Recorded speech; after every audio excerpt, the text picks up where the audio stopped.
Okay, the purpose of this video is to show this puller installer that I've modified again. I've made numerous modifications on it.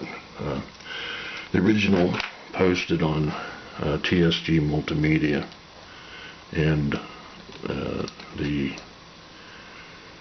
assertion was, and I agreed, that I could, find a way, make more room, and do a little bit more work on the instructions to try to bring it into more acceptable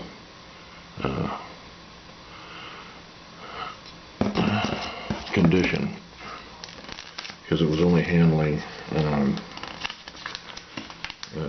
pressing on smaller, I guess, whatever, blue box motors. So now I'm going to go ahead and try to redo this video again. And so what I did is I modified the instructions as Dan Portapasi had recommended. And now the instructions come with, and I've tried to depict in pictures in the instructions.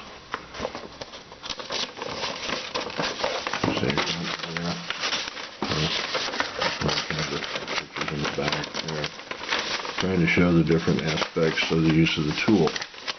Okay, now that aside, with some tips, helpful tips included,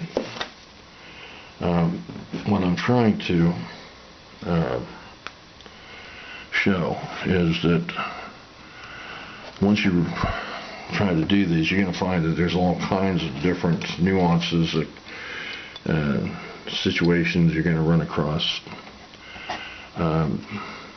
where you may not recognize what the deal is and get the job done efficiently or with less hassle. The last thing you have to do once you've disassembled the locomotive and everything is remove this plastic piece in the nose of the flywheel. Okay, you can do that just like this, holding the flywheel in one hand and some needle nose pliers or a nail through the hole in the middle of it, and it just comes right out. And once you do that, you can go ahead and press off the flywheel. Okay, now I've already done this and glued these back on. I really don't have to go through that all over again. So I'm just using one that I had a real problem with. This is a hex drive that I bought, and I just bought it for the motor itself. I didn't buy it for the flywheels, but one of the flywheels was stuck on, and I damaged a puller trying to get it off. The other flywheel came off, and grudgingly, and so I put it to one side for a while, which I do that because it's better to do that than destroy more pullers and be frustrated for no reason. So anyway, finally what I did was I put it to the test again, this time with the new modified puller. This is the one I've got now in my hand. Okay, now you can use the puller with a washer, but if you're uncoordinated or having a problem, use the washer. Or if you need more strength in the puller, like this one demanded, use the washer. And it had plenty of gap in there. Okay, I didn't even have to use a screwdriver on it. It already had a big gap in there between the flywheel and the motor housing. So I put this on with the washer to give it more strength and stability in the puller, because you're dealing with a really seriously stuck on flywheel that's going to take extreme exertion to get off. Okay, so if you burned up your motor, okay, or you just changing one out, you just run this press shaft down, screw it in till you get that down in the hole. Make sure it's centered, because if it's not centered, it's probably going to catch the inside lip of the flywheel. Run it down in there like this. Okay, it's probably pretty close to center, but I think it's catching a little bit on the outside. With the tapered nose on this, we all can see that it's a tapered nose. I've cut down a heavy nail that's less than 3 millimeters. The shaft size is about 3 millimeters on these motors. It's about 2 millimeters on the Atlas motors, which have sometimes stick on one side and not the other. you still have to use a puller to get the darn things off unless you really enjoy screwing things up with a screwdriver, prying on it or hitting on it with a hammer in a vise or whatever. Anyway, so now we've got it down in there, blah, blah, blah. I was talking. What happened was it wouldn't come off.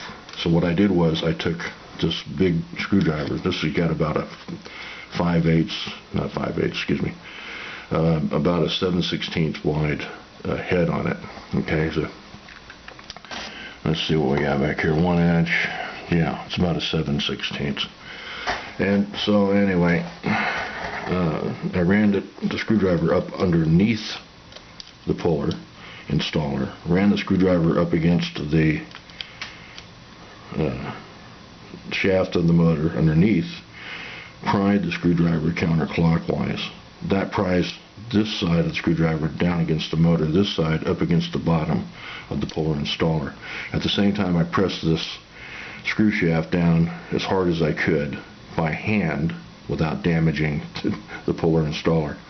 So when I did that, it applied the pressure necessary, and the motor just popped loose, okay, from the flywheel, because I was exerting so much pressure on both sides. Now I've had this one off. Like I said, I took these off. So now I'm just gonna, I can just, having used this Formula 560 glue and having sanded the motor shaft right here and sanding the inside of the flywheel with a needle file, which is what this is. This is a needle file. See the point on it? It fits right up inside there, and sands it out, cleaned it out, and letting it sit for 24 hours, allowing the glue to dry. It's kept the flywheels on solidly. Now I've done it again. I put more glue on, put these back on, so now they're back on tight. Now if you're having a problem getting this to center up, just back it out again and then go back in again like this. And if you keep doing that, okay, you'll finally get to a point where you're turning the shaft and you'll feel it pop and it comes loose. And that thing's popping now. That's how good that glue is. It's right back to being, you know, on there really tight enough for any locomotive to pull as many cars as necessary. And then you see it comes apart. All right. Now here's the thing, okay, when you do these, okay, so you're taking this thing apart and you get the thing off and all that. What happened was with this hex drive, which they call a dog bone shaft or hex drive Athearn motor, is the manufacturer apparently didn't drill out the flywheel good enough.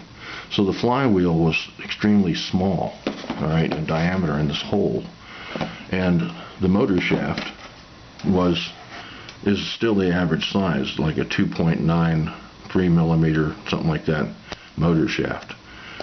And what they did was they pressed on this flywheel to the point to where, and they're doing this with machines, okay, some huge press or whatever they've got, they're doing it with, I don't know, not a huge press, but I mean it's much stronger than my hands are, and trying to press it like this, ring, ring, ring, ring, ring. So anyway, sorry about the sound effect. Yeah, it was embarrassing. But anyway, so we got this problem, you see. We're doing it by hand or using some kind of apparatus we can buy, and it's not working. And I couldn't find anything anywhere to get these things off with. And, you know, I'm trying to repair my locomotive. I'm just a hobbyist, you know. I'm not some great design engineer.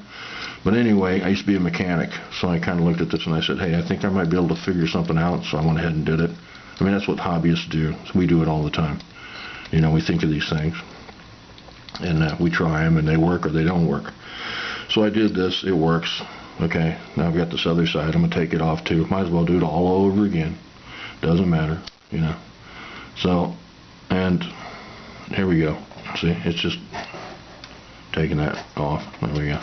That one side that's really tight, I drilled that out because it was way undersized. It's still, and I drilled it out as close as I could because I don't want it to be loose.